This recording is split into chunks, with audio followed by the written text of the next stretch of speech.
in person. Are you all here in person who are here? You are here, and glad you're here joining us online. Thank you. This is our Discovery Wednesday night. You can see if you're joining us regularly, we have a Discovery Wednesday and a deep dive, and tonight is the Discovery where you and I work together to make lists to see a little bit more about ourselves regarding this topic tonight. Very quickly, our class layout, if you don't know, Guy will give about a 60-minute talk, we'll take a 5-minute break, and we'll come back for some questions and answers with all of you. And you can, if you're on GoToWebinar, you can talk to Guy directly. If you're new, you just have a little hand icon, just click on that, and you can come into the queue and we'll get you on to speak with Guy. Or you can write a question, whatever format, not format, what is it, the platform, whatever platform you're on, you can talk to us and you can bring a question in or a comment. So do it in your chat box or question box. And if you have any technical problems, we'll help you with that as well. If you're here in the room, please, if you have a cell phone, now is the time to turn it off. And we're going to go ahead and get started. I'll read the topic and the key lesson for tonight. How to turn the mountain of any unwanted moment into a molehill. The true purpose of any troublesome mountain that seems to appear out of nowhere, standing directly between us and what we want, isn't to make us into better climbers or even to finally crest its summit. Such barriers exist for a single reason: to help us see that no impassable mountain exists apart from the unconscious mind that has created it.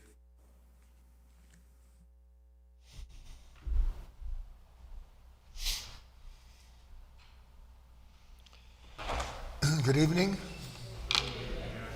Welcome. Glad to see everybody here, and always glad to have you join us from wherever you are in the world, whatever day or time it may be. Ideally, you're with us, in quotes, live, so that you can participate in the dialogue that we always have during Discovery Wednesdays. But if not, good enough anyway. Ever so quickly, I have, I think, 4 stories and 3 key lessons, maybe 4 key lessons, probably a lot more than I should have developed for this talk, knowing that most of you can't sit still for longer than 4.5 minutes. But you have to go through some things if you want to change. So the key lesson points out this idea that there's nothing that we run into, nothing impassable, or for that matter, impossible in our life exists outside of an unconscious mind that creates it. Which is to say that whatever it is that you are struggling with and thinking about and trying to sort through so that you can get on with whatever you call your life, that idea is to say that the only suffering that you have and the only reason that you have it, not that we don't physically suffer, but I would just add that little idea I've said before. One day your physical suffering won't pain you, won't be a source of negativity to you, and it is now. That's why you complain. All of that is to say that there's something so remarkable and unthinkable that awaits you. You may have had a glimpse of it, you may have not. But I can tell you, as a fairly well-traveled individual down this road, that you can never be prepared for what you're given to see, any more than St. Paul was prepared for what took place on the road to Damascus. But you can begin to get intimations of what's involved in the path that you have been asked by something within yourself to take. and to understand as best you can, and I don't want to dwell too long on this because I'll never get through the material, but I think it's so important to point out to you. You will, without doubt, increasingly come to moments where, like St. Paul, everything goes dark. You can see nothing. And the amazing thing about suddenly realizing that you can see nothing real about your life is in that moment you see for the first time that you never saw what you thought you did. Because suddenly I was blind and now I see. And what do I see suddenly in that moment other than I couldn't see? But God, I was sure I could. I was negative, anxious, upset, full of doubt, worried about my life, the road ahead. And I thought so much, I think. And then one day it begins to grow clear to whatever extent it can inside of you. And I have two things. I'm going to connect something that Bob Dylan wrote with something that Jesus wrote. Christ said, "Do not think that I come to bring peace to the earth. I have not come to bring peace, but with a sword. I have come to set a man against his father, a daughter against her mother, and a daughter-in-law against her mother-in-law, and one's foes will be the members of their own house." Now, what was Christ talking about? He was saying that what has come into the world as represented by my being in this particular time and place is an understanding that when you finally begin to see what that understanding helps dawn in you, you'll begin to see that what is dawning in you is the realization that you must come to the end of you, and that the only way you can come to the end of you is by seeing the necessity for struggling with yourself. When he says one's foes will be the members of one's household, he's not just talking about those of you that are at odds with your family members because you want to know what love is, you want to know what kindness and compassion is, and God willing, you withdraw your constant enabling of them. Nothing will make a person more angry than you withdrawing your enabling from them. And what you have to go through is to see that it isn't just the people in the world that you will be separated from, because you're not separated from the people. You still have relationships with them. You must. But what you're separated from in that moment, the wheat from the chaff, is the gradual recognition that who and what I have taken myself to be all along is not I, yet I remain and I want to fight. It wants to fight for itself. And so there must come a sword into this thing. Something must cleave me away from me, that I might lose my life, not by the hand of Christ, but my willingness to take the hand of what is divine, so that by that light I can see finally and at last, and again finally and at last 1,000 times,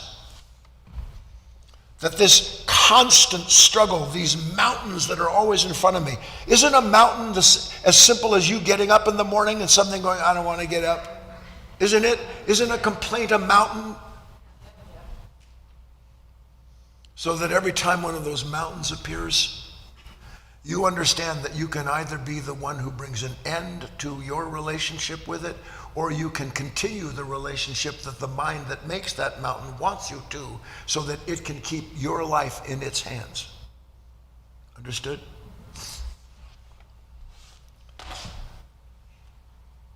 The key question for tonight, for our study, bring it up. What is the source of painful or otherwise compulsive thoughts that first engage us, then drain and deplete us, and eventually make us sick?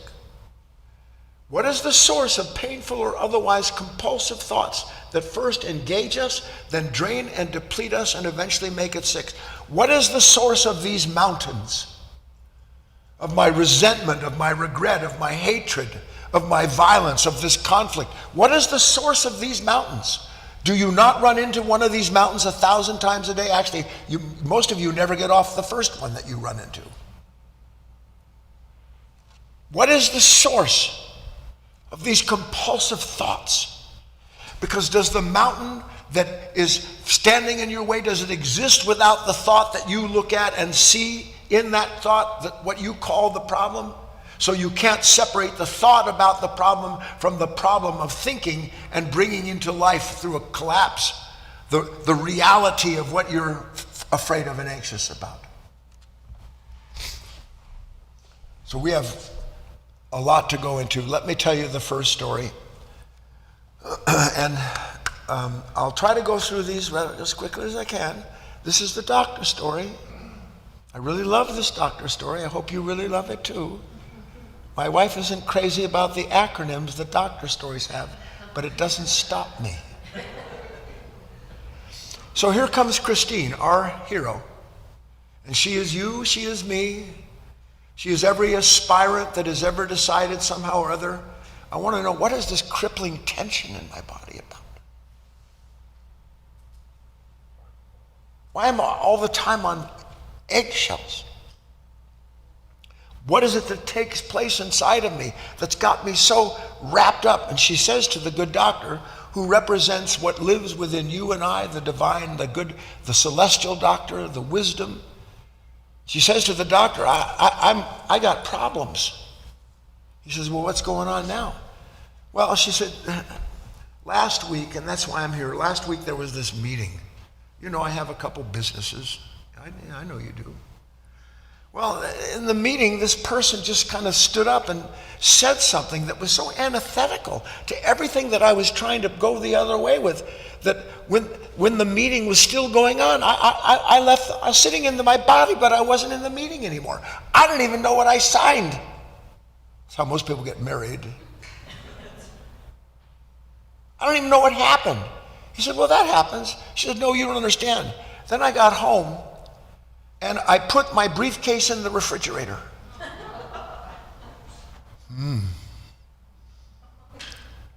Well, anything else? She says, what else do I have to tell you? That night I laid in bed and my mind wouldn't stop talking to me. Now she said, I know from time to time that these things happen. I hear a song on the radio and it gets stuck. I don't know where it gets stuck, like something in a tooth, because there's no dental floss for songs in your brain. Oh, you could do this with something. And it was stuck. And it was so stuck, I couldn't shut it off. And it was there and when I got up in the morning, and it was there when I was driving to work, and it's still with me. She said, I feel like I'm losing my mind. Have any of you ever been Christine, by the way? She says, what's wrong with me? I said, nothing unusual, nothing out of the ordinary. You're just starting to see a little bit more than you could see before. That's why we've been having these appointments for the last 20, 30, 40 years.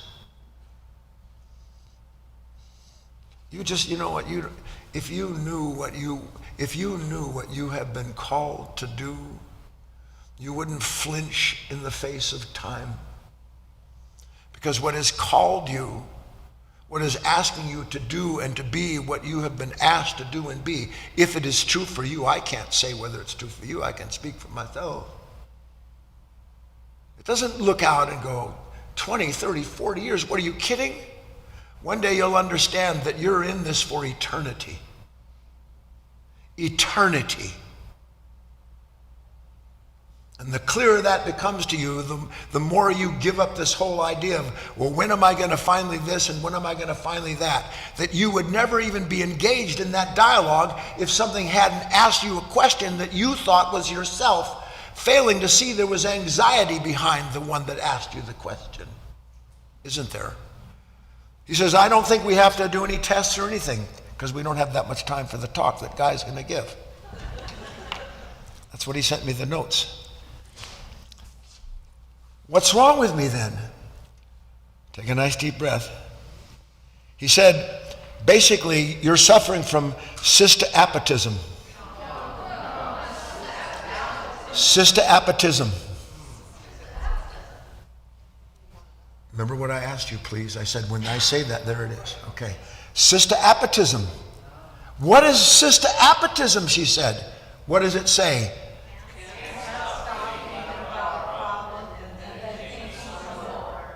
Systematism. Can't stop thinking about a problem and then thinking about it some more. And then talking to people about it. And then getting into bed and thinking about it again. And when it wakes me up, giving my mind over to it again and again and again and again. Tormented by my own mind as it seems to seek a solution to the suffering that wouldn't exist if I hadn't engaged in that dialogue. Do you see it or not? Systematism. Say it. It's like sister, systematism. Can't stop thinking. I can't stop thinking. Now, I said what I said at the start of this talk because where I'm going to take you with these stories and key lessons is going to bring you to a point that you've been avoiding your whole life. Because what have you been avoiding your whole life? Sweet God, if I can't stop thinking, who's thinking? How am I ever going to be in control of my life if my own mind belongs to something that can't wait to bring me into some miserable conversation about something I have no authority over to begin with? Do you understand these questions?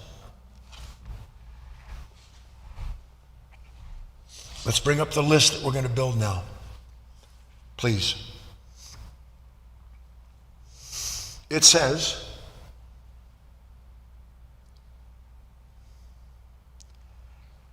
read along with me. Name something you find yourself thinking about on a daily basis, sometimes compulsively so, that you wish, especially when finding yourself in a whirlwind of anxious, fearful, or worried thoughts, that you wish would just leave you alone. Name something you find yourself thinking about on a daily basis. That's what she's saying, isn't it? She gets stuck in something. Why can't I stop thinking about this? So now we're going to build a list so that we can see that just like everyone else on this planet, you yourself have these things that you can't stop thinking about that are your daily visitors. They sit at your breakfast table with you. They're in the driver's car. They're sitting in your lap in the car. I'll prime the pump and then I'm going to ask you to dig in. You ready? Everybody understand the topic? Yes. How about this? I can't stop thinking about what he did. I don't think about it every day, but I hear that name, I'm set off. And then I start thinking about it again. How about this? I can't stop thinking about how I'm going to look. I have to go someplace, I have to do something. All I'm involved in thinking about is how do I pull it off? How do I pull myself together to look the way I'm supposed to look? How about, I can't stop thinking about what I want.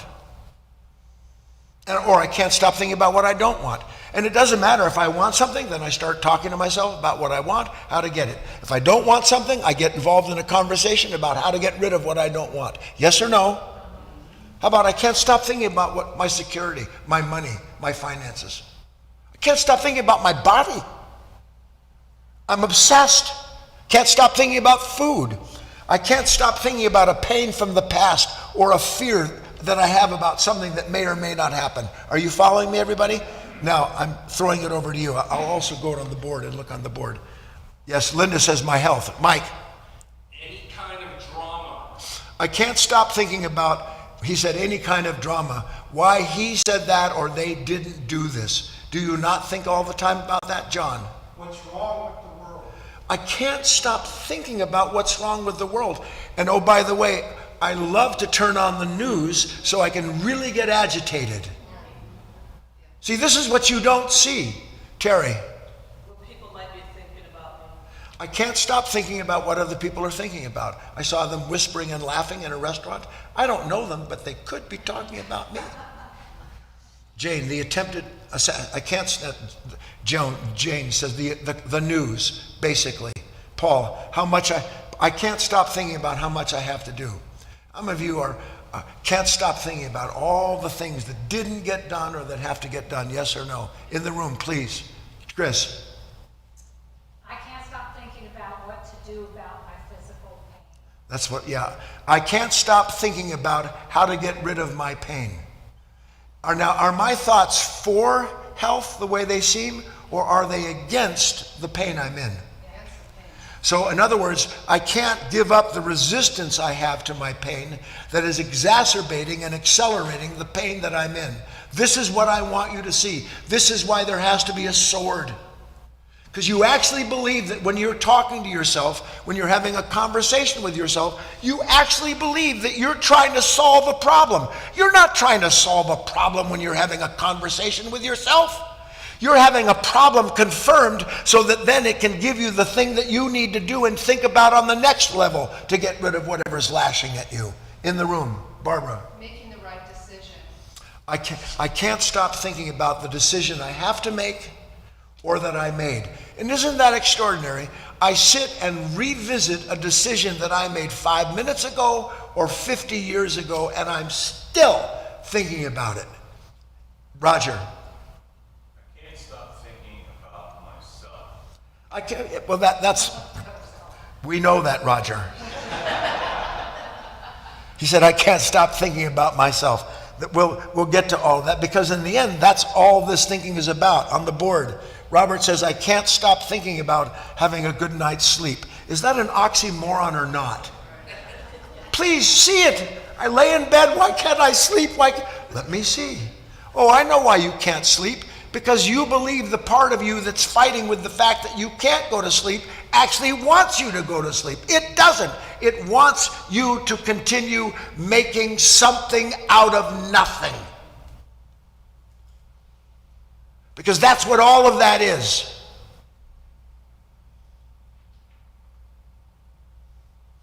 The stress smorgasbord of this earthly existence, what it offers. Folks in the road that I missed, I have to prepare for my retirement. There is a part of you that you don't know anything about. In fact, bring up the second key lesson, please. It summarizes this.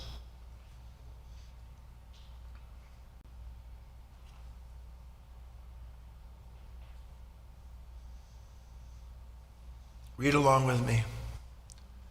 There can be no negative thoughts without someone who is thinking them, any more than a balloon can be filled with air unless someone is blowing into it. Read it again. Read it. There can be no negative thoughts without someone who is thinking them. Are you telling me that your brother, your sister, the guy on the road, the political party, the religious leaders, are you telling me that they're responsible for what's in your head? That what happened 30 years ago is responsible for why you think about it? Because I can tell you beyond the shadow of a doubt, and I hope you're starting to see it, nothing could be further from the truth. You think about what you don't want to experience, believing that your resistance to your own thoughts proves that you're different and apart from that consciousness. It doesn't prove that at all. There can be no negative thoughts without someone thinking them. How many of you have the daily visitation of negative thoughts? Everybody does. Why this? How come that? Why are they? When will I? Is that going to be? Endless. It goes on. And the world just loves to stir that pot. And that world is not out there. The world you see out there was made by this world, who in thinking about how to save itself has sold itself down the road. No negative thoughts without someone who's thinking them. What would that mean? See, one of the reasons we have to have all these talks, because you're the minute that I say something, your thinking takes over and it's gone. The impression never lasts. I'm negative. I'm thinking about, oh, why is it this way, and how? What about that? And I've got so much here, and then I believe, as I'm having this conversation with myself, I believe that it's because I'm terribly concerned about what I'm thinking about. You're not concerned with what you're thinking about. Your nature wants to make something out of nothing, so that the more it can make something out of nothing, the more real it can be, the more you can be real and have real problems. How do I know? Because thinking tells me so.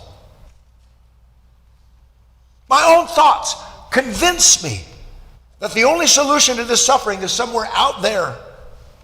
And in order for it to get out there, I've got to change things. So I'm involved in what? One thought after another, each one feeding and feeding and feeding the other. Are you able to see this with me? There can be no negative thoughts without someone thinking them.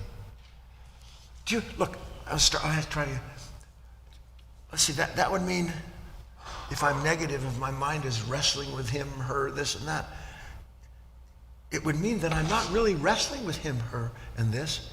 I'm wrestling with my own thoughts. My mind is wrestling with itself? Is that what all of that stress and strain and struggle is? And it hides from me that it's doing that because it always says that what it's stressing and struggling over is out there someplace. And it involves me in all the time and space that's needed in order to get everything resolved. What a crock. That's a deep spiritual word, I might add. To what end? To what end? All of this business. I alluded to it. Now here's a short story. Nice deep breath. Two sisters. They don't see each other that often, and one of the sisters is just a psycho. Well, actually, they're both psychos. But one is a little less psycho than the other, meaning that one of them is just so ambitious, that can't sit still for a second. Everything gotta go, gotta do, next plan, next exercise program, next this, next that, all the time. Going to political mixers.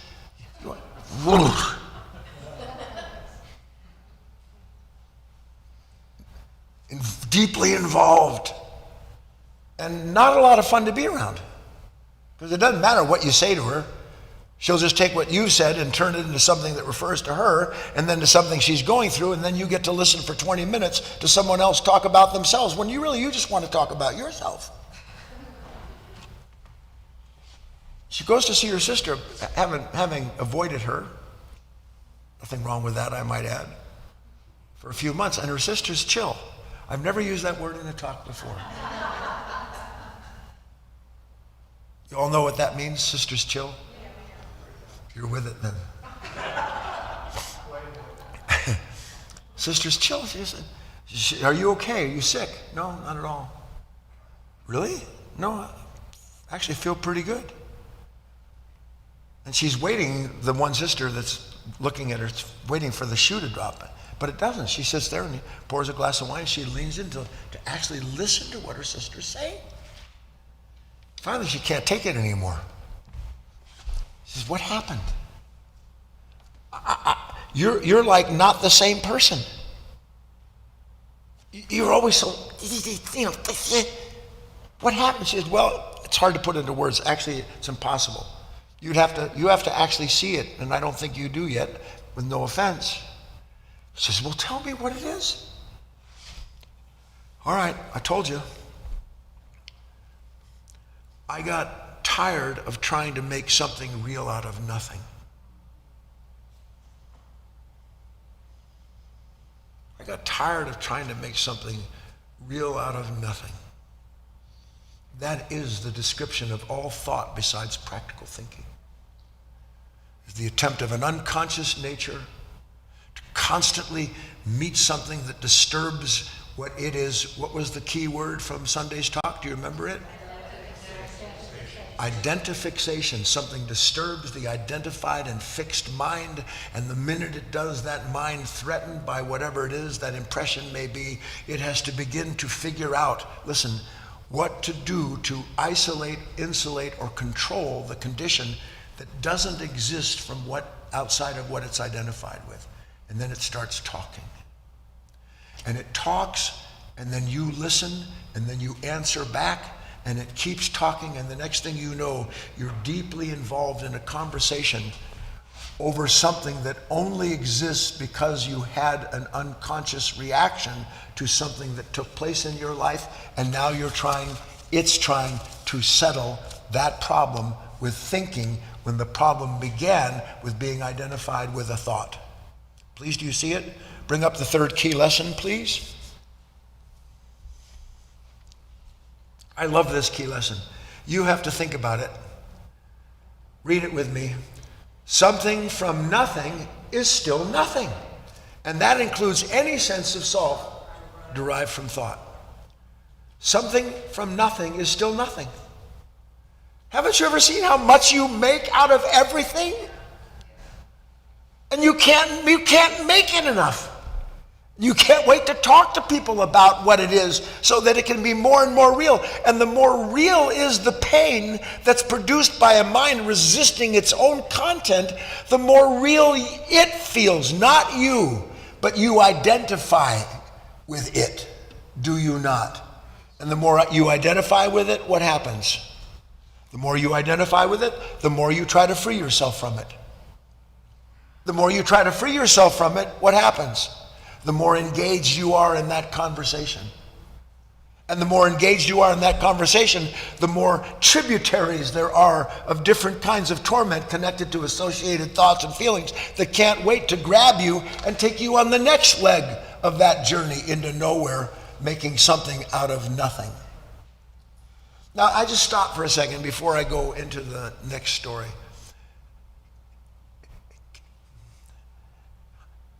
How many times have you been in your life an anxious wreck, a mess?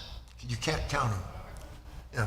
Now, how many times, assuming that you ever got out of that anxious wreck that you were identified with, how many times do you realize, Jesus, I can't believe that I was so anxious or afraid?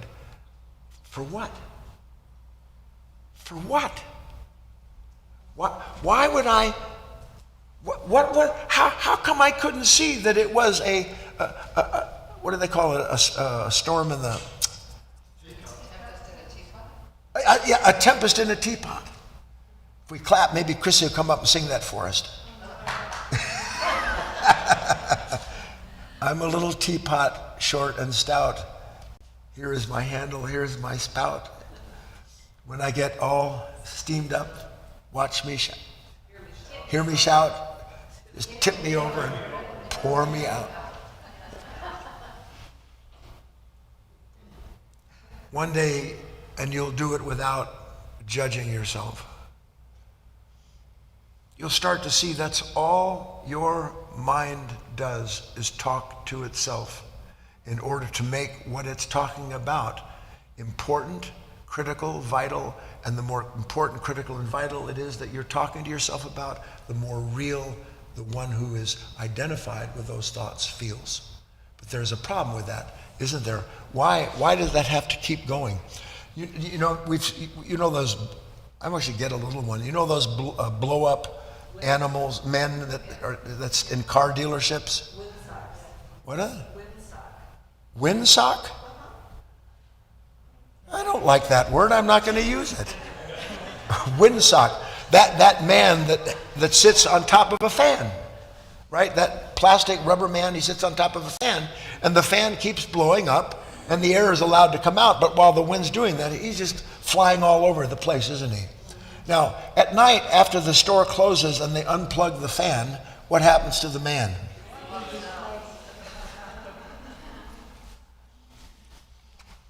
He just collapses, doesn't he? Why? Because there's nothing to keep him inflated. All of that conversation that you have with yourself is to keep you inflated. That's all it is. But part of this making something real out of nothing, that's part of an addiction. Literally an addiction. And I don't know who and what I would be if I wasn't. How would I know what to do? Where would I go? How would life work itself out? Listen to this. How would life work itself out when I'm working myself, when I'm being worked to death by my own unconscious nature? And unconscious nature, if we looked at all the examples we had, I had to keep going. Was there anybody that made one of those examples that doesn't touch all of us? Next story. Take a nice deep breath. Another story I like. So here's a young man, and many, many years ago, there was a war in his country. His father, to make sure he would be safe, sent him off with someone, an old, remember the old man in our stories? The one that always shaking his head because he represents wisdom when he sees something that's not smart. He doesn't say anything, he just goes like this. Years and years go by, and finally they come back to the estate. His father's passed away and left the whole thing to the son. And when the son gets to the estate, returns there, at first, he's warmly greeted by all of the servants.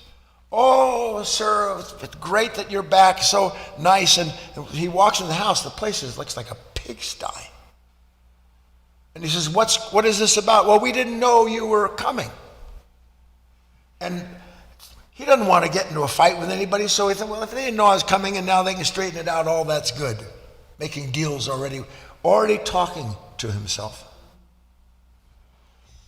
And so, first couple days goes by, it's pretty good. They're out there happy to serve you, and they got stuff more or less cleaned up, and everything seems to be relatively copacetic. But every time that he's engaged in these conversations, they have a staff meeting every morning, 5, 6, 7 servants in this estate.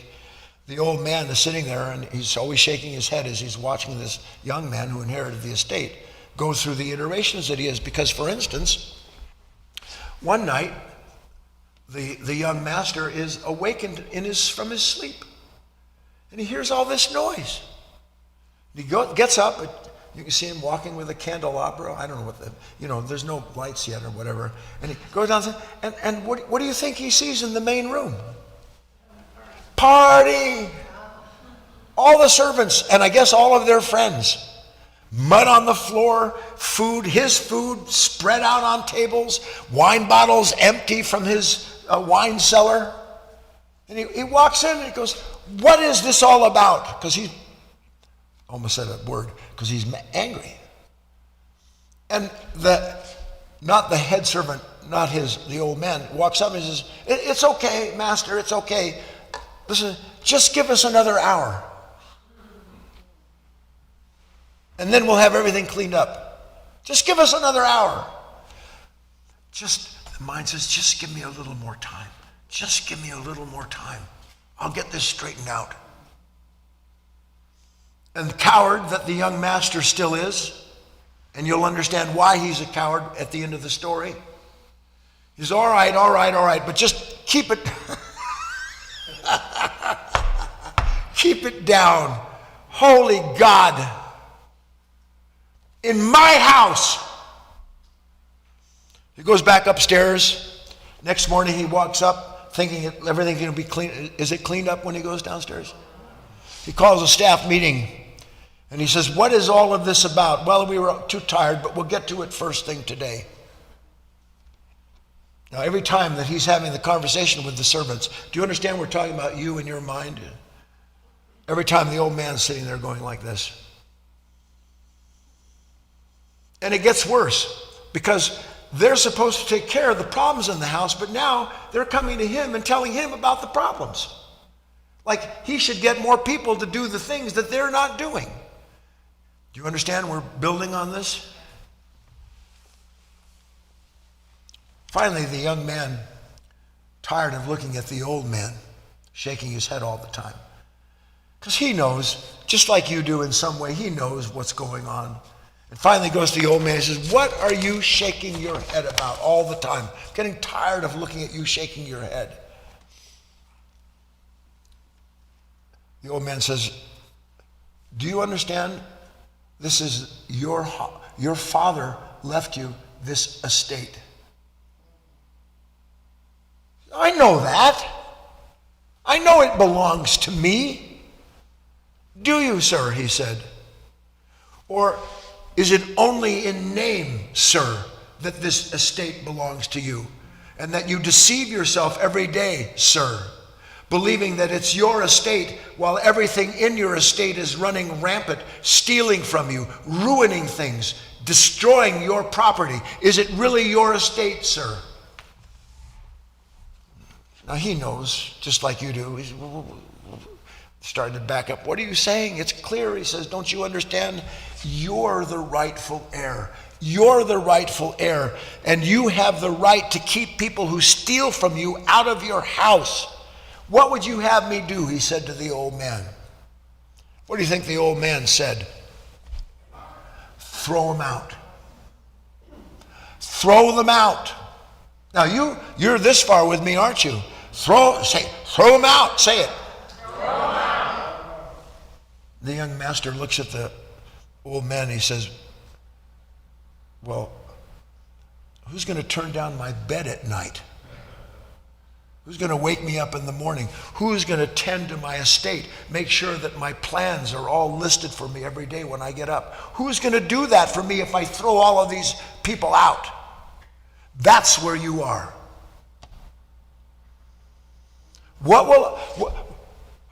Assuming that you've had some awareness of this unending dark dialogue going on all the time, doing what? Taking some thought about somewhere, something, somebody, could be anything, and making something that only exists in thought, meaning the way you experience it is the byproduct of the way you're thinking about it, your attachment to it, identification.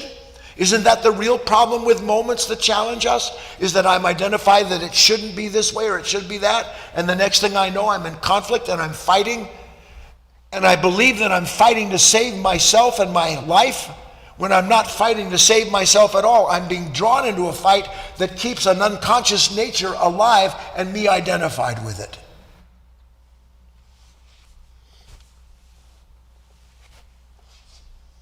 Who's going to take care of my stuff? Who's going to take care of me? Let me break into my own thought for a moment here. As you grow, and I trust that you will if you persist with your work, it is inevitable that you will come to a certain kind of bridge, a crossroad, repeatedly, in which, on one hand, you've begun to recognize the futility of thinking about yourself. See, you think you're thinking about your life. You're not thinking about your life. You're thinking about what your mind has cast over the screen of your consciousness that tells you this is your life. And it tells you, you must take care of your life. You must see that no one ever talks to you this way. You must see that this political party gets out and this one gets in. You must do all of this, because if you don't do it, something terrible is going to happen to you. And what could be more terrible than living in an estate that your father gave you that is run amok with thoughts and feelings and a legion of eyes, each and every one, telling you how your house should run?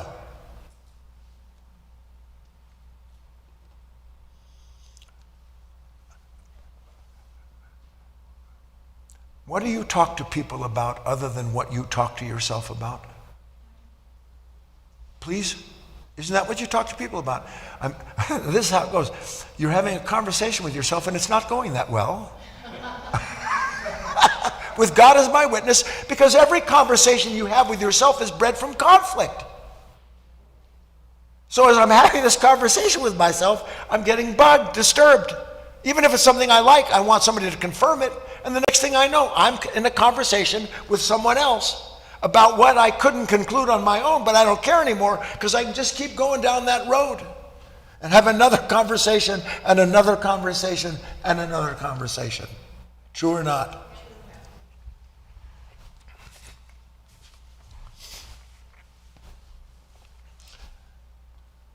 Now back to the story. The old man, when he hears the young master say, but well, who's going to plan my day? Who's going to cook for me? Who's going to make sure everything's clean? I can't do these things by myself. And he's shaking his head the whole time he's talking. And then he turns his back on the young master. He says, where are you going? The old man says, when you're ready for real help, I'll be here as I've always been. Let me know when you're ready. That's the mercy of the divine, by the way. All of this latitude. One day you'll be stunned what you didn't want to see, what you refused to admit to yourself.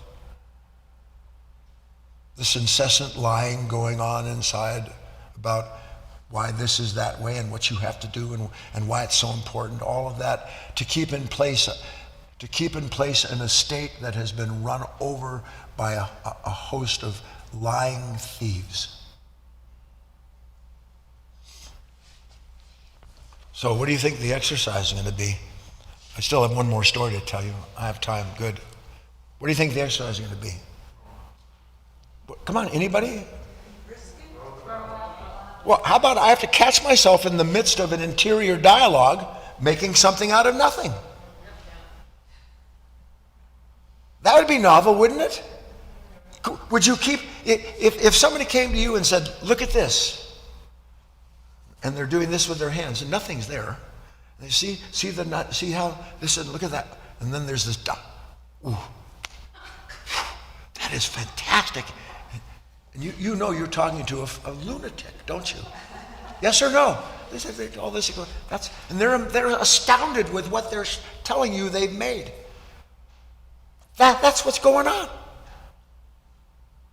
All the time. And most of your conversations with people, that's what's going on. They're talking to you about nothing that they've made into something, and the more they can get you to agree that it's something, the more real you are. And the more real you are, the more you don't understand why people don't engage themselves in your conversation with you. When if they have any sense at all, they see you coming and they get out of the way. Here's the last story. Take a deep breath. It's a detective story. So here's our good detective. Our good detective is actually the old man in the last story. He's all over the place, meaning he's someone who wants to understand more about what he is yet to understand. So he's always investigating. Doesn't let any stone go unturned when it comes to what he wants to see and understand. And he hears stories all the time about strange phenomena. And if you've been around me, you know that I use this vehicle, this detective. So he hears about a place, very nice little town, where, as you know already, for those of you who've listened, he goes there and something is taking the townspeople out. They're just disappearing off of the streets. And then a week, a month, a year, sometimes 10 years later, they just show up like one of those, like they were abducted by aliens. And they show up and they're like, where have you been? What year is this? You disappeared 10 years ago. No, I didn't. Yes, you did. So he's there and he's waiting to see some of this phenomena. And sure enough, it's not very long before he's sitting in the park, as he likes to do. And there's an old person sitting on a bench there. And as the old person sitting on the bench feeding the pigeons, all of a sudden a relatively nicely dressed elderly man, walks up and starts to talk to this person on the park bench. And the more they talk, the more that the detective can see the elder man who was throwing food is not doing that. He's really engaged. And the more engaged he is, you can see the conversation becoming quite intense. And the man who's engaging him in this conversation is more and more active. And the more and more active he becomes, the distance between them gets to be less and less and less. Until all of a sudden, and this is, you would think someone would see this. All of a sudden, the man who came to engage the old man on the bench just envelops the old man on the bench. Just envelops him. And he's gone. And the other guy's gone too. They just gone like that. Unbelievable, isn't it? It is unbelievable. With God as my witness, that's exactly what happens every time a thought comes to you. That is exactly what happens when a thought comes. What about this? And he did that, and how about that? But you don't see it. Now the detective, he can't believe that no one else in the park saw this. If you saw something like that, wouldn't you be stunned? One day you'll walk around and you'll be with family and friends and you will see what I'm talking about. So he goes and he's wandering around, and there's a woman waiting in line at the grocery store. And as she's waiting in line at the grocery store, an attractive woman with a shopping cart comes up behind her and starts talking to the lady that was waiting about the things in her cart, seemingly making small conversation. And then she points to something in her cart and they have a laugh. And the more they start talking, the more animated the woman who engaged the woman waiting becomes, and the more animated she becomes, the closer and closer they come until what happens? Just absorbs her. Now you would think a shopping cart left there in the middle of the market would catch somebody's attention, wouldn't you? But it doesn't. So this happens several times, and we're getting to the point now where we're getting close to the end in an exercise. The detective is there, and he's in a coffee shop. He's thinking about what he's seen. He wants to understand. First, how come nobody sees that everybody disappears? But more importantly, what does this mean? Try to make it personal. Haven't you seen somebody that you're talking with just disappear right in front of your eyes? They just sucked into something. So he's sitting in his coffee at the coffee shop, and there's a young woman off to the far side. Couldn't be more than her 20s. And she's sitting there, she's having her pancakes, eggs, and stuff. And a handsome young man comes and sits on the stool next to her. And our detective's thinking, I hope she's smart enough to know that this guy, he's trying to pick her up. The detective's not thinking yet what. And they start talking. And as they're talking, each one becomes a little more animated. And their stools actually get closer and closer and closer to each other until all of a sudden it looks as if she's going to be what? Sucked up, enveloped. And at the last second, just as she's about to do that, the detective, he can't see what's going on, but he sees that she says something to this young man who's about to envelop her and take her away. And when she says whatever she says, what happens to that would-be assailant? What happens? Just like Rumpelstiltskin, just pop, smoke goes away, everything's clear, and the young woman's sitting there by herself. He goes, now that's why I came here, he said to himself. I got to know what does she know that no one else in this town knows? So he goes and he says, please, I'm not like what just happened. I just want to know, I'm a detective. I study these things. I want to write books one day about these secrets that I'm learning. What happened just now? What did you say to that dark spirit that was about to carry you off? It was a miracle. She said, no, not really. She said, first of all, you have to understand, that's happened 1,000 times to me. And 1,000 times I've been sucked into that conversation. 1,000 times I've been drawn into talking to myself. But this time, for some reason, and maybe because I've wanted to understand and change, I had an epiphany all of a sudden, and all I did was say out loud what the epiphany was. Okay, come on, what was it? What did you say? She said, I said to him, I think you're mistaking me for someone who's interested in what you want to talk about. I think you're mistaking me for someone who's interested in what you want to talk about. I am not interested in what you want to talk to me about. I'm not interested in what may or may not happen to my life or my finances or my security. I have to be practical. I'll take care of the things that I must. But there's a very fine line, isn't there, between taking care of what is necessary for you to do your inner work so that you can continue to grow and outgrow this relationship versus being someone who, at the drop of a hat, is dragged into another conversation where the end of it is to you be swallowed up by an unconscious nature that's doing what? Making something that isn't real feel real. You. Got it? Now for the exercise. It's a song by Bob Dylan.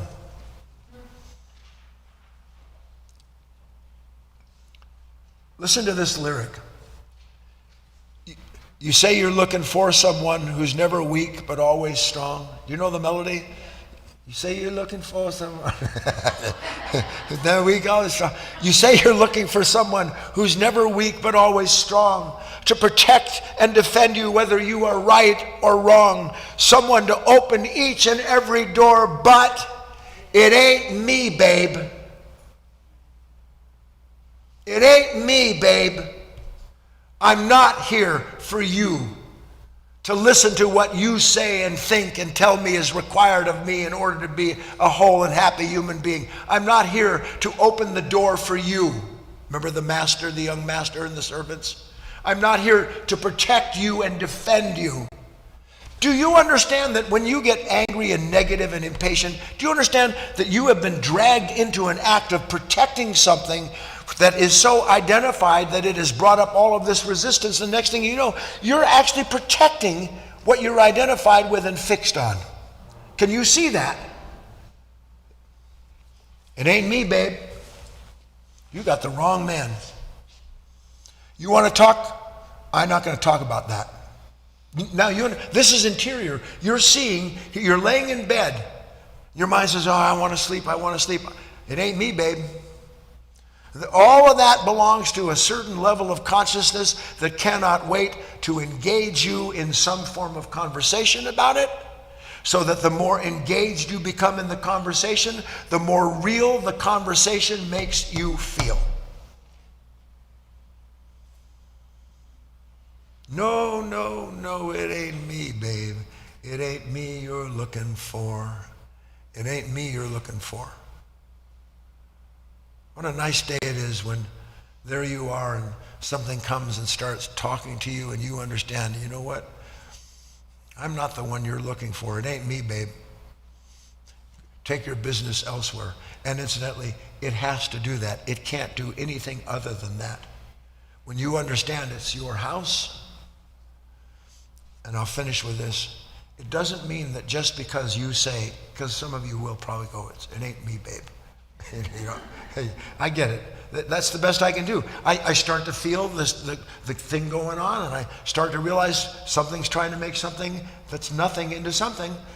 I don't want to make nothing into something again. I'm tired of suffering over nothing that feels like something. Please? And do you understand in the end, I still have 2 minutes.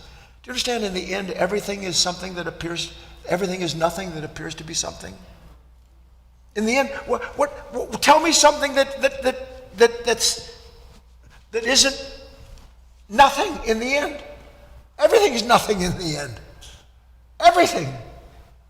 But something in us doesn't want to have any hint at all about that. So it just makes nothing into something, and the more something it is, the more substantial I am, the more substantial my investment, the identification, the more I have to ensure that nothing messes with something that didn't exist until my mind brought it up again.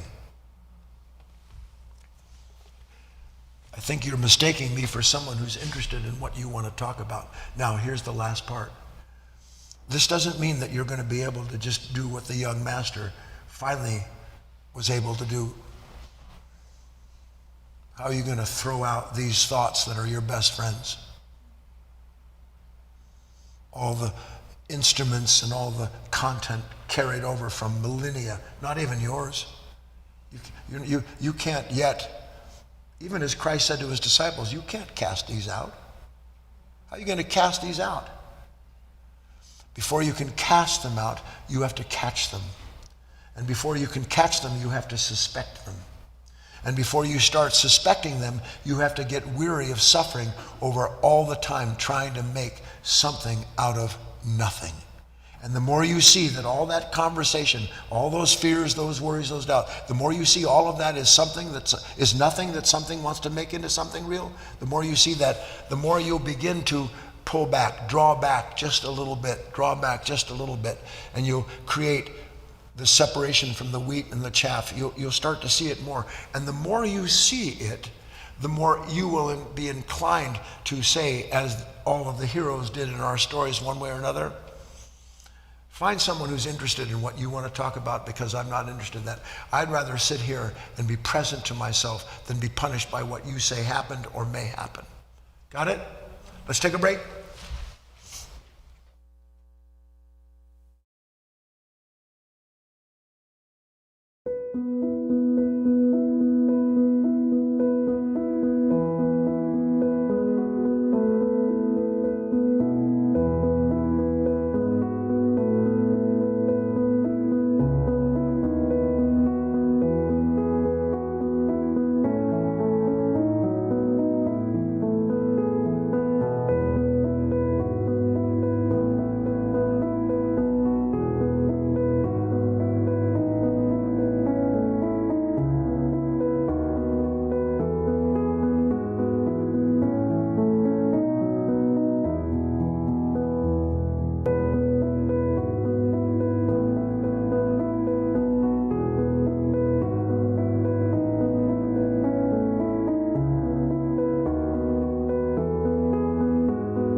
Welcome back, everyone. And we're going to get started for our Q&A in just a moment, but I have a really special announcement that this Saturday, this coming Saturday, is our monthly Saturday work party, and which is on the last Saturday of every month we do this. It's not only a work party, you're going to hear the whole thing. And just hold on to your seats, okay, Terry, just hold on. This is what we're going to do. Local students and people in the area, and sometimes we get people from Eugene or even Portland or Bay Area come up for these weekends, and you're all welcome if you can come in person. We work on the grounds, and then we have a lunch at 12:30, and at 1:30, Guy leads us in an informal group discussion. And it's a great opportunity to share discoveries, and that's this Saturday at 1:30 Pacific time. And if you can't join us in person, then there's an open discussion discussed on Facebook and YouTube channels. So just log in at 1:30 on either Facebook or YouTube, and you'll be able to be part of our meeting. And if you don't get regular reminders, do sign up for our newsletter at guyfinley.org/newsletter. Just go to that link, guyfinley.org/newsletter, and you can sign up for all of the things that are going on here. So that's this coming Saturday, and the rest of the week is regular. This is Wednesday, so Friday night study group. We're going to talk about Sunday's talk, and then Guy's regular class on Sunday morning at 9:30 Pacific. So please do join us. And just one quick reminder that all these classes are sponsored by the Life of Learning Foundation here in Southern Oregon, where Guy is director. And if you'd like to help us financially, you can always go to guyfinley.org/donate, and you can help us. Any type of donation is greatly appreciated. So that's my announcement. So why don't we go ahead and get started? This is my first computer up here.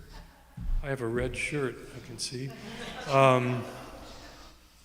All right, Guy, do you have anything to say, or we'll just jump into it? Okay. Kate, you were going to... I have a question by Annette here. Okay. So we do have one written question, but if you want to raise your hand and speak directly with Guy, now's the time to do it if you're on GoToWebinar. And I see Jill is there, so let's go ahead and kick this off with Jill.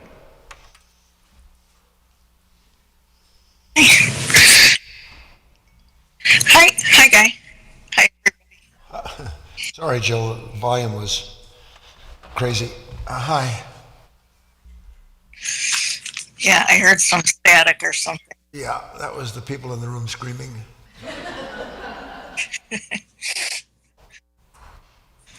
So you speak a lot about the Legion of Eyes, and so it's kind of a double question. You talk about the Legion of Eyes, but it's also like the Legion is a singularity. It's the one. And so the first part is, are there smaller and bigger eyes within the Legion? And the second part is, are there higher and lower eyes, but not in the sense of identifying with them, but are there helpful eyes? I think I read about that at one point, and I was just curious.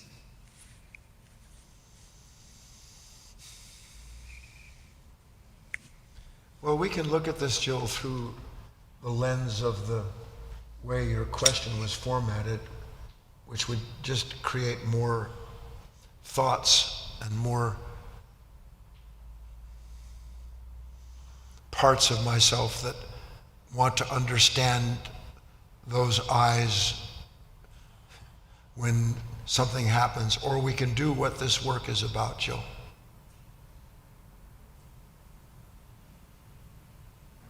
How many times a day do you think Jill becomes someone that Jill doesn't know she's become?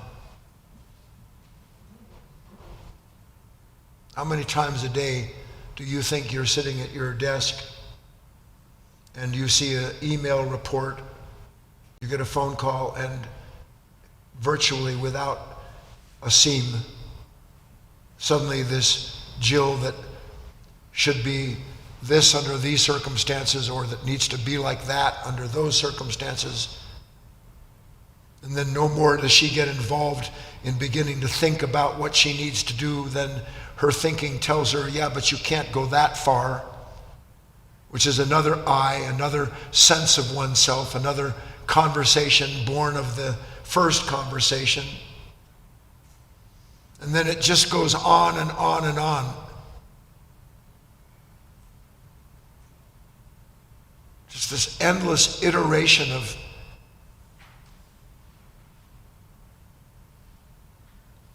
thought piling onto thought, thought in conflict with itself. I mean, how can I think to myself, I shouldn't be like this, I have to take some action? How could I have that, something checking me moving that way, unless I'm identified with something on the other side? And then the same mind involved in that conflict, it begins to negotiate with itself. It starts talking to itself about how to resolve a problem that only exists because of how divided it is. And then it doesn't know that it doesn't matter what decision or conclusion it comes to, as long as it's meeting the moment at that level. It will meet that level again because that mind has created that mountain that it's trying to get over in that moment. That's what has to be seen, Jill, not talked about. But the only way I'm ever going to see that, Jill, and I'm talking to everybody in the room, is if I'm more interested in being the observer of all of this conversation than I am someone who's confirmed through the conversations I have, because that's all I am. Something suggests, look here. Something says, go there. Something points to this. I'm like a squirrel. Nut. Pay attention to this. You're right, that's important. And then I'm paying attention to that. In the midst of that, there's something that challenges something on another side I don't even know I'm involved in. And the next thing I know, I'm worried about acorn trees in Eugene. No, you don't see it. And then you'll talk to people about things that you don't have any clue at all about. Why? Because I've made something in me has made something from nothing in it, and I really need it to remain something so that I can be someone. We ask this, when are you most likely to get negative with anyone? When you know. And what do you know other than something that has been made real out of nothing becomes reality for you, and then you will fight with anybody that challenges that reality. So Jill, long answer, short final. Observe, watch, want to see. Notice yourself, make a note. Put stickies places. Do something to help you remember that if you're not watching yourself, then you're involved in something that is trying to prove to itself that you're real. That's all it takes. And you'll catch glimpses. You'll see. And then something even more fantastic starts to happen. You know what you start to see? You know, I see that's true, but I don't know what else to do but to do that. I don't know who else to be but someone that's worried about their health. I don't know who else to be, someone that's worried about money. I don't know who else to be, someone that's concerned about my appearance. I don't know who else to be. That's all I got. That's a breakthrough. That's not the destruction or the end of you. It's the beginning of the end of you in a house run by servants.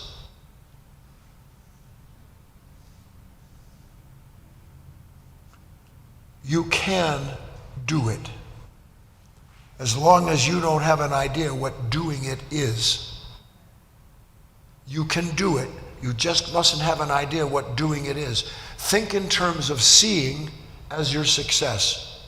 Think in terms of seeing as your success, not what your mind tells you it will be successful doing. You understand that, you'll catch the glimpses, you'll catch the insights, they'll come. It's part of what you have been created to be able to do. So that's my answer, Jill. Back over to you, Doug. Chris is coming up to the microphone. I remember a long time ago, once I got in the work, it was probably early on, and I remember seeing this woman who attended classes, but she was very damaged, and I remember that you could look at her and you could see that something was talking to her and punishing her. You could see the thoughts, how she was overcome by whatever it was in her that tortured her.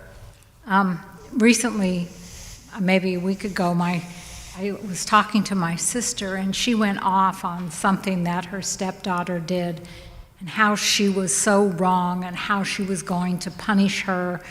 She was so gone, and I tried to talk to her. She was just like talking so crazy. She was completely possessed by whatever it was that she thought that this adult daughter who never asked for a dime, who wants to have her own life, and my sister didn't like what she did. But you know what? She was too busy making herself real. Right. But then, what do you think happened after that? I kept thinking about it. That's it. Over Yes. and over, and what can I do, and can I talk to her or reason with her, or finally I just realized that it wasn't my place to help her unless she wanted to be helped. That's And correct. In that moment, I cannot do a thing. You might as well go tell a washing machine not to spin. Right. I can't do anything, but maybe when she gets out of the spin cycle, Right. maybe she'll see something, maybe she'll say something, and then, because I haven't wasted myself thinking about how to fix this, then I'll be free in that moment to help her be free. Right.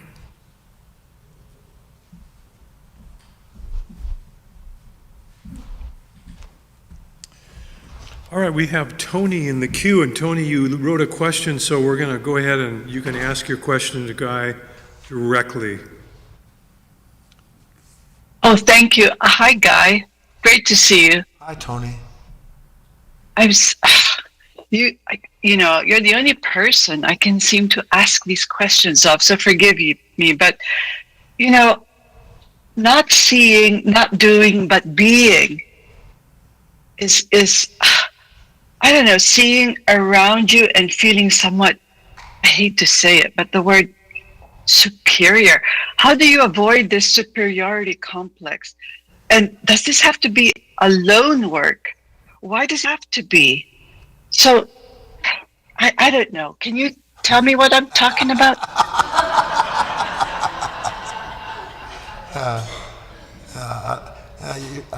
You're great, Tony. You're great. You're willing to struggle. You're at least at this point starting to put aside certain things that you all of these years have been so sure were necessary and vital. So, I can come at this two ways. First, everybody knows so much a sense of superiority. Why do people have this sense of superiority? Well, why does it bother me if someone has a sense of superiority? Anybody? Because look, let's get straight. You can be superior, but I am a little more superior. And the way I know that I'm a little more superior is how negative I am about your superiority. And this is the world that we live in, Tony. Now, on the other hand, let's say that I'm the one who feels superior to everyone else, which I do. You can't have a contest of superiority without two people that are out of their brains. It's impossible. Because both are trying to turn something into nothing, turn nothing into something. The idea that I'm wise, good, loving, kind, all that's nothing. Every last part, completely nothing. Now, how do I know that my goodness, my strength, my wisdom, my kindness, my compassion, my generosity, have I covered it? How do I know that's nothing? I'm asking the group, we're helping Tony. How do I know that all of that is nothing at all? Because all you have to do is be superior to it. And the minute that you're superior to whatever it is that I think I am, I have to put you in your place. I have to make something that I took to be real into something real for me. And I make it real for me by pushing against you. So I take nothing that I think is real and I turn it into something so I can feel real. And that's all it cares about. That's all it cares about. Now, it's a long stretch, and Tony, I know you know this, it's a long stretch for me to start seeing, that's true. Now I have to get down to the real nitty-gritty. Here comes this thought, and it wants to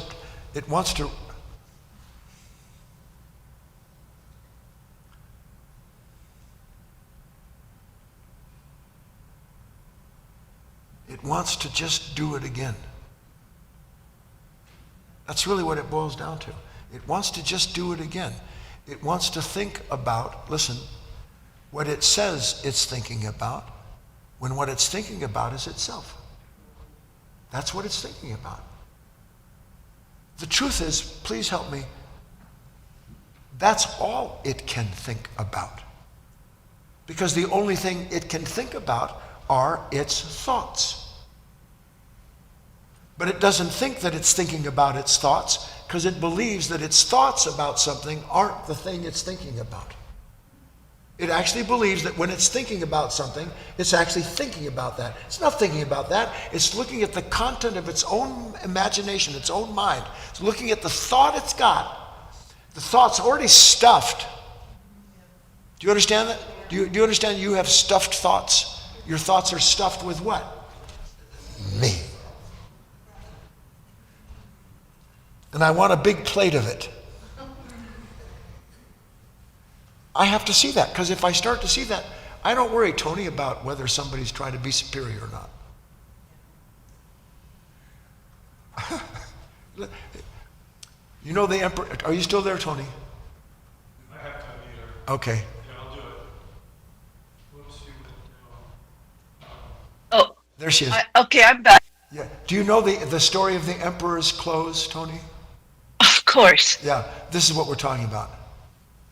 He's been convinced out of social pressure and wanting to be a wise, rich king that the weavers actually made this gown that is so beautiful it takes everybody's breath away. And they're talking to him. He's standing there naked. He's got nothing on.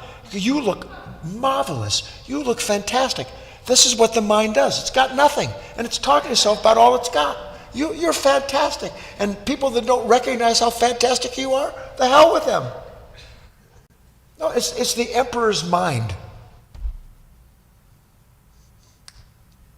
So the emperor's mind is dangerous, I feel. Yes. I feel like,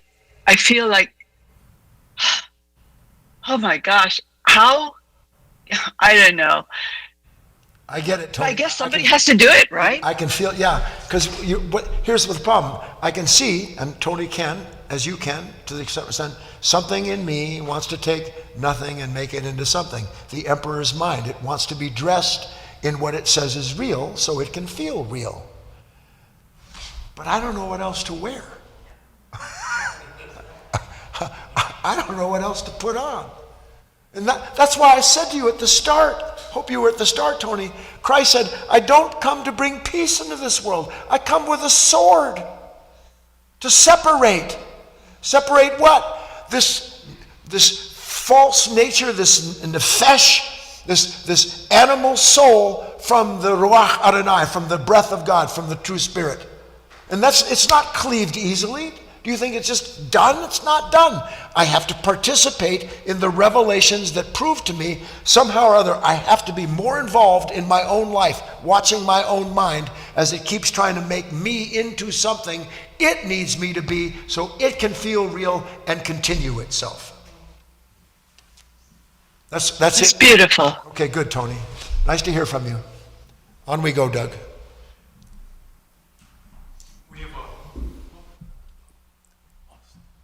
We have a question from Annette. And Annette asks, we communicate our desires and frustrations with others sometimes. We can relate to one another and seem to understand. But what's the point?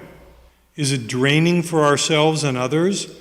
Better conversations might be about what?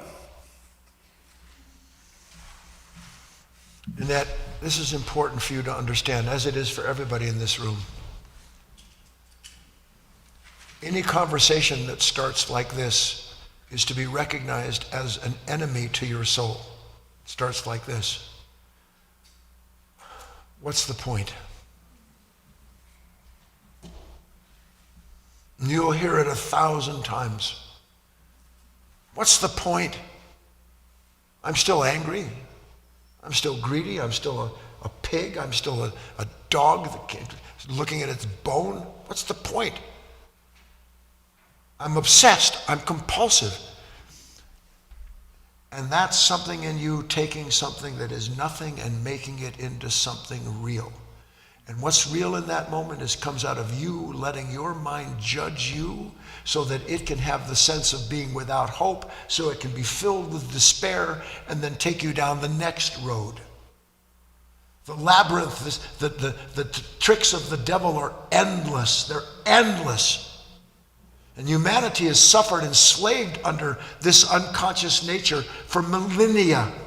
And you think just because you're an aspirant, especially the special as some of you are, that just because you say you want this, that's going to change everything? No. At the end of that part that I read from Christ, he said, let those of you who will pick up your cross, deny yourself and pick up your cross and follow me. Because this is not what you think it is. This is not some kumbaya, brothers and sisters, love, love, love. That's not this. This is about a human being understanding that they've been talking to a mind all this time that says it knows what love is, and the minute that something challenges its image of love, it turns into something hateful. So Annette, don't fall into this trap. Talk to everybody you want to talk to. Just watch. Watch yourself think. Watch yourself come to conclusions. Watch yourself make decisions. Watch yourself be tempted to get into conversations that turns nothing into something. Watch as something begins to substantiate something that has no existence outside of thought. You can watch all of that. I'm telling you, you can watch this mind take nothing and take that thought and have everything collapse in that field of possibilities, and as it collapses, lo and behold, I'm here. Lo and behold, I exist. I'm in pain. I'm afraid. I've got nothing. I'll never amount to anything. Every last one of those is a collapse of a field that only exists as long as that person in thought is drawn to consider what they're given to think about, and then boom, field collapses, and now you know who you are. Who you really are is somewhere outside that field, beyond right and wrong. You understand me, everybody? Annette, I hope you understand that. You hang in there. Terry's up. Hi, everyone. My name is Terry. So I work with Barbie in the PR department here, so we submit articles to different places, and over the years... We have a PR department? We do. Thank God. Yes. And over the years, I know Barbie I tried to get Guy's articles into this one major popular magazine called Psychology Today. Of course, to no avail. And I see, like for me, I think that the more popular these magazines, whatever, the more self there is, and that's where there's rejection of the articles, right? Well, this morning... I've been rejected? Yeah. So this morning, the cover of Psychology Today was perfect. This is the Psychology Today. Why should you talk to yourself? Those who engage in self-talk display more confidence and experience less anxiety. Honest to God. That's why they don't publish me. Exactly. I mean, what's so crazy is this whole world out here is the effect of talking to ourselves. This is it. I mean, when does it come to a point where we want something different? That is in our hands. And for us to do our work and not focus out here at all, in here as far as watching and not identifying and just letting something else. Can you imagine a world where we're carried, where we're all carried by the divine? We can't imagine that, what that would be like, but we can at least work at that.